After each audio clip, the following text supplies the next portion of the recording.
Ya baik, Pak Dana, selamat sore. Assalamualaikum warahmatullahi wabarakatuh. Apa kabarnya pada hari ini? Waalaikumsalam warahmatullahi wabarakatuh. Alhamdulillah Pak, kabar hari ini baik. Jadi kita bisa melanjutkan Pak apa yang saya minta waktunya kemarin Pak. Oke, Pak Dana, terima kasih atas kepercayaannya. Sesuai dengan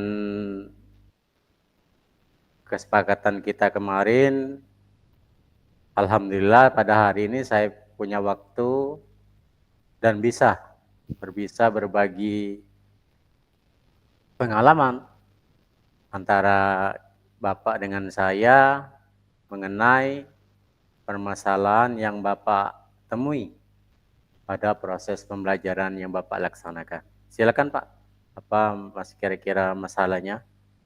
Pak, saya ini Pak merasa masih kurang dalam meningkatkan kompetensi saya Pak di dalam kelas, dalam pengolah kelas Pak. Karena kan sebenarnya guru itu wajib Pak memiliki 4 kompetensi standar. Standar kompetensi guru Pak ya. Yang pertama yaitu kompetensi pedagogik, yang kedua kepribadian, yang ketiga profesional, yang keempat itu sosial. Namun Pak, mungkin dari 4 pedagogik ini mungkin saya masih kurang menguasainya. Jadi pada saat pembelajaran di kelas itu saya benar-benar masih kesulitan dalam mengolah kelasnya Pak. Ya baik Pak Dana, baik sekali tujuan Bapak berkonsultasi mengenai 4 kompetensi tersebut. Kira-kira dari 4 kompetensi tersebut, apa saja yang jadi skala prioritas yang hendak Bapak bahas atau Bapak tingkatkan dari kompetensi-kompetensi tersebut? Saya itu Pak masih kurang di bidang kompetensi pedagogik Pak. Jadi kurang mengenal karakteristik para peserta didik Pak. Jadi saya masih kurang mengenalnya. Makanya dari itu dalam pengelolaan kelas saya itu masih kurang baik. Jadi kelas itu masih kurang kondusif Pak kalau bagi saya. Saya merasa masih kurang karena pada saat proses pembelajaran itu masih banyak Pak siswa itu yang berbicara sendiri Pak.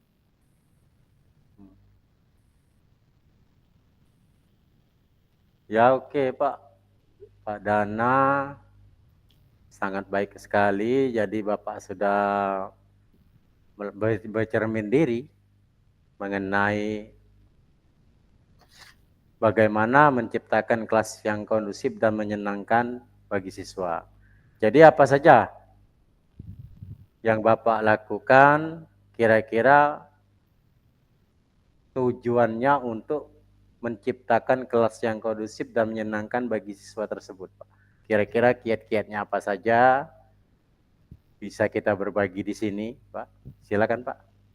Ya Pak, jadi gini Pak, karena solusinya yang saya ingin terapkan itu saya ingin memperbanyak Pak metode pembelajaran dan memvariasikan semua pembelajaran agar pengolahan kelas saya itu lebih kondusif dan nyaman untuk belajar.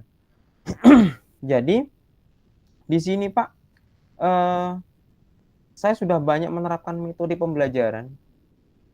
Namun pada saat pelaksanaan itu saya merasa masih kurang efektif Pak.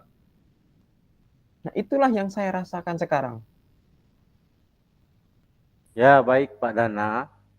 Memang berbagai metode pelajaran itu yang sudah kita kenal selama ini memang cukup banyak. Ya, akan tetapi selain banyak kelebihan-kelebihannya, juga pasti ada tantangan-tantangannya. Tentunya tantangan-tantangan tersebut ya harus kita kelola.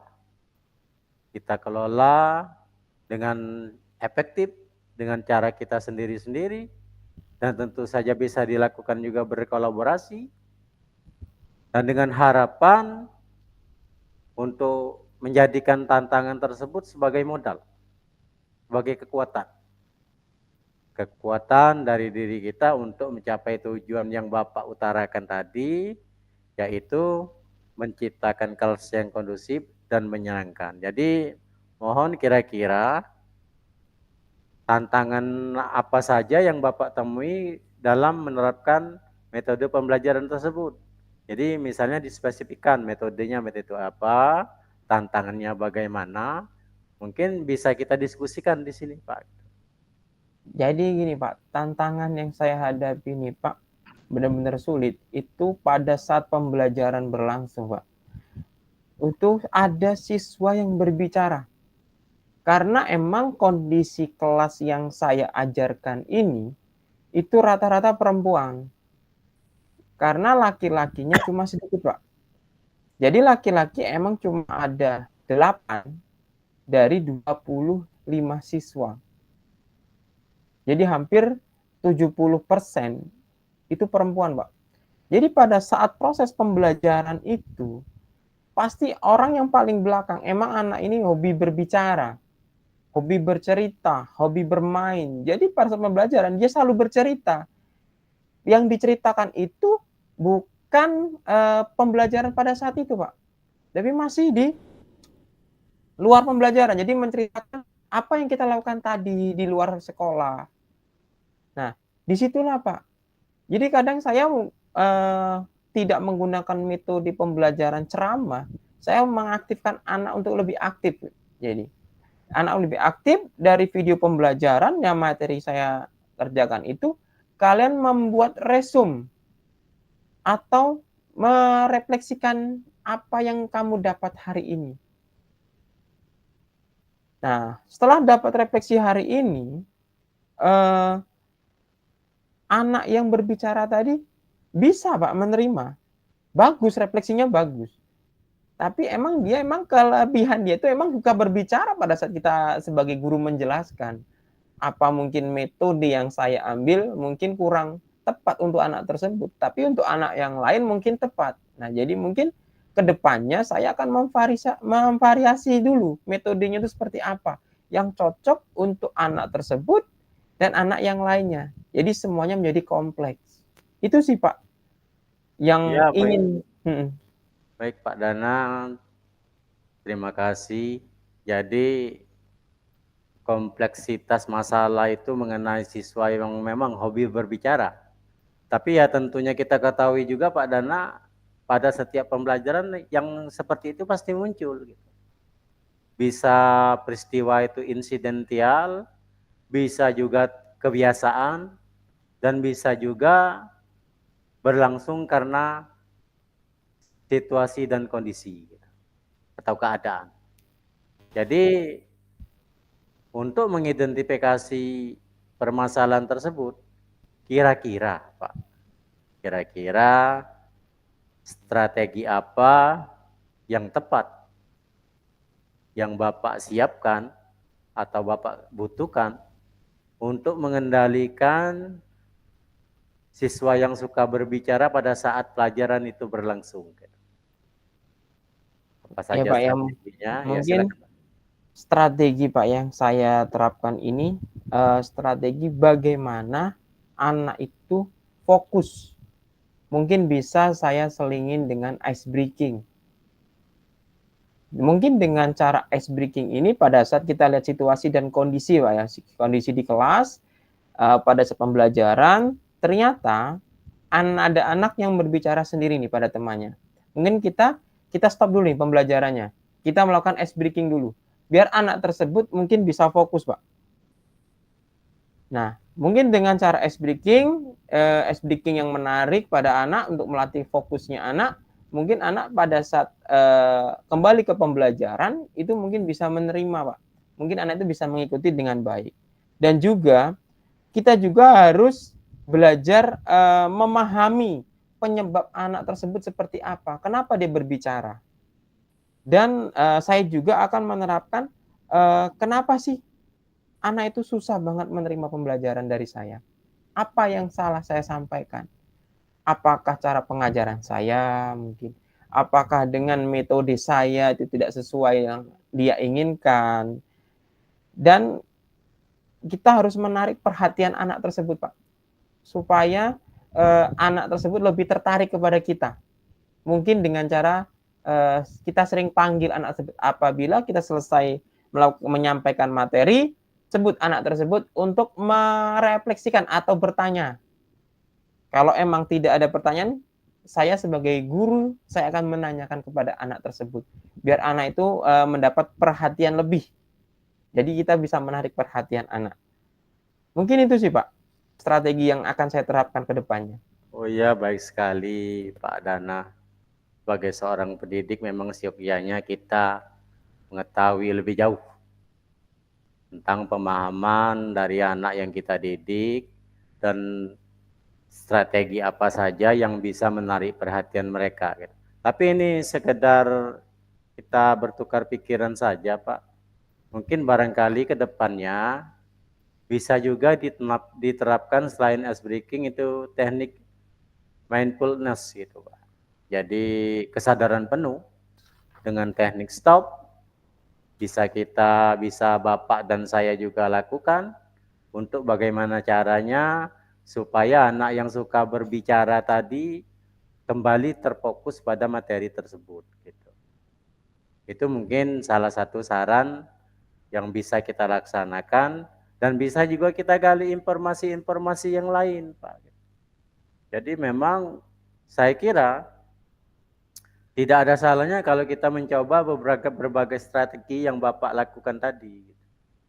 Jadi memang dalam teknik pembelajaran kita pada saat-saat ini yang up to date, yang berjalan sesuai dengan teknologi, nah kita memahami juga gitu. Kadang-kadang anak yang suka berbicara itu tinggal bagaimana kita mengelolanya. Saya kira mungkin Bapak sudah mengelola seperti itu, tinggal bagaimana pengelolaan tersebut dijadikan strategi yang tepat gitu untuk memberikan keyakinan penuh kepada anak bahwasanya kemampuan dia berbicara bisa kita kelola untuk supaya bisa dia memimpin dalam suatu kelompok gitu. Jadi gitu Pak. Jadi saya pikir selain itu bisa juga anak yang berbicara itu mungkin kurang memahami materi pelajaran, Pak. Mungkin ada baiknya sekali-sekali yang refleksi Bapak lakukan tadi itu antara lain dilakukan untuk mengetahui sejauh mana tingkat penguasaan anak yang Bapak didik di kelas, kira-kira tingkat penguasaannya sampai berapa persen gitu. Ya bisa jadi dia berbicara dengan temannya belum arti dia itu ngobrol biasa gitu. Bisa jadi dia bertanya gitu. Bertanya mengenai materi pelajaran kita juga gitu. Karena seringkali dalam pengamatan kita sehari-hari hal itu terjadi, Pak. Apalagi dalam kegiatan pembelajaran berkolaborasi atau berkelompok. Kadang-kadang apa yang dalam pikiran anak tersebut itu mungkin kurang tanggapan dari teman dalam kelompoknya yang lain. Jadi dia mengutarakan pemikirannya dengan teman di sebelahnya gitu, yang seide menurut dia. Gitu.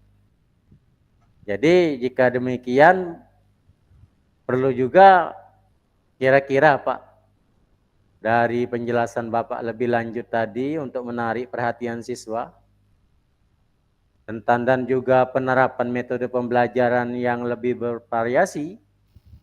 Kira-kira tujuannya untuk apa itu Pak? Kira-kira metode pembelajaran tersebut.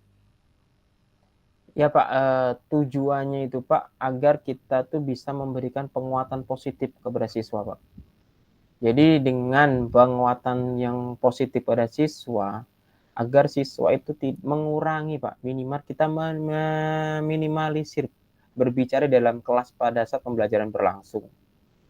Ya, jadi bisa mendengar dengan pujian atau penghargaan kepada siswa yang diam dan mendengarkan pembelajaran. Jadi anak yang berbicara tadi merasa, oh saya harus dihargai nih.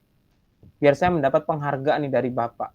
Jadi dia mungkin bisa diam dan memperhatikan pembelajaran. Nah, mungkin Pak dari situlah, saya memiliki gambaran ke depannya apa nih yang harus saya perbaiki, Pak.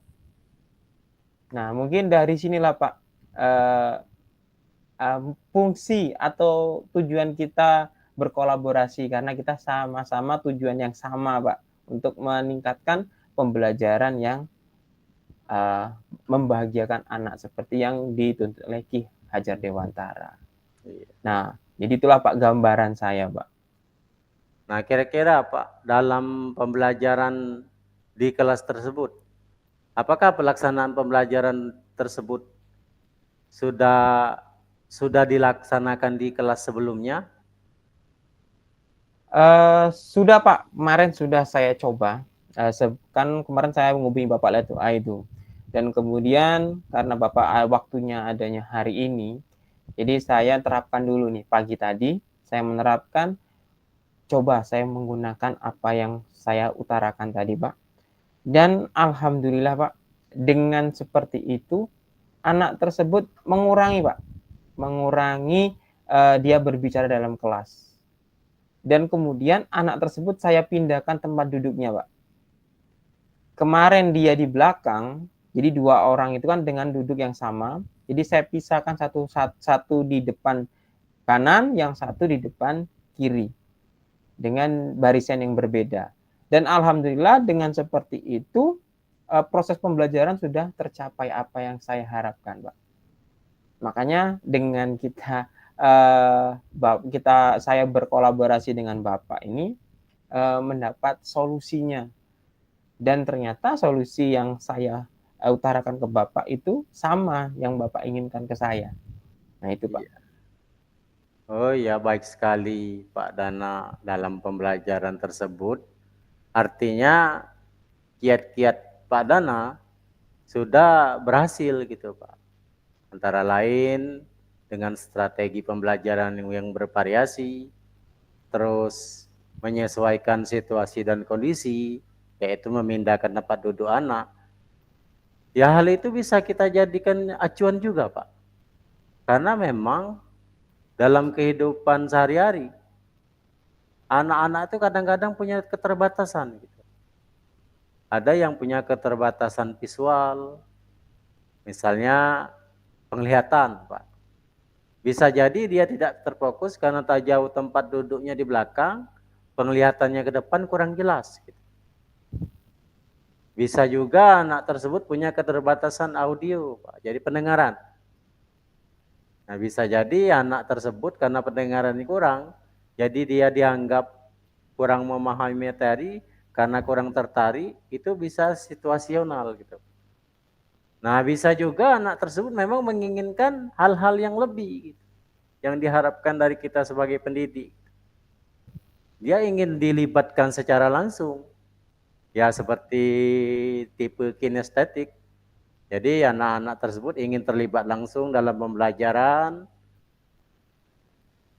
Nah, mereka melakukan seperti itu dengan cara berbicara supaya Bapak lebih memperhatikan gitu kita sebagai guru kan. Maka dia pengen terlibat lebih jauh, jadi dia berbicara, ya bisa saja bicarain Bapak itu kok memperhatikan yang lain saja gitu. Kadang-kadang pola pikir anak itu di luar dugaan kita, Pak. Jadi baik sekali, Pak, proses yang Bapak lakukan, kira-kira Pak, ke depannya dalam proses pembelajaran ke depan, apakah Bapak punya kiat atau langkah atau rencana bagaimana untuk meningkatkan pembelajaran ini supaya mutu kita tuh hari esok lebih baik pada hari ini dan hari ini lebih baik pada hari kemarin. Silakan Pak. Iya Pak, ada sih Pak rencana dan langkah-langkah yang akan saya terapkan. Mungkin karena itu pembelajaran teori Pak ya, karena itu saya sebagai guru olahraga, mungkin saya akan implementasikan ke pembelajaran di praktek di lapangan. Nah, mungkin anak itu tidak suka pembelajaran di kelas, mungkin dia lebih suka di praktek Pak. Jadi mungkin langkah-langkahnya saya rubah lagi. jadi pembelajaran yang menyenangkan, Pak. Strategi saya itu membuat pembelajaran yang menyenangkan. Mungkin dengan sebuah permainan, tetap kita masuk materi, tapi kita kaitkan dengan permainan, Pak. Jadi anak kan, karena saya mengajar di sekolah dasar, itu anak tersebut tuh suka bermain, Pak. Karakteristik anak itu suka bermain.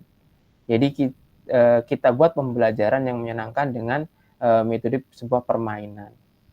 Bisa permainan tradisional, bisa permainan yang modern, Pak. Mungkin itu, Pak. Ya, baik Pak, terima kasih.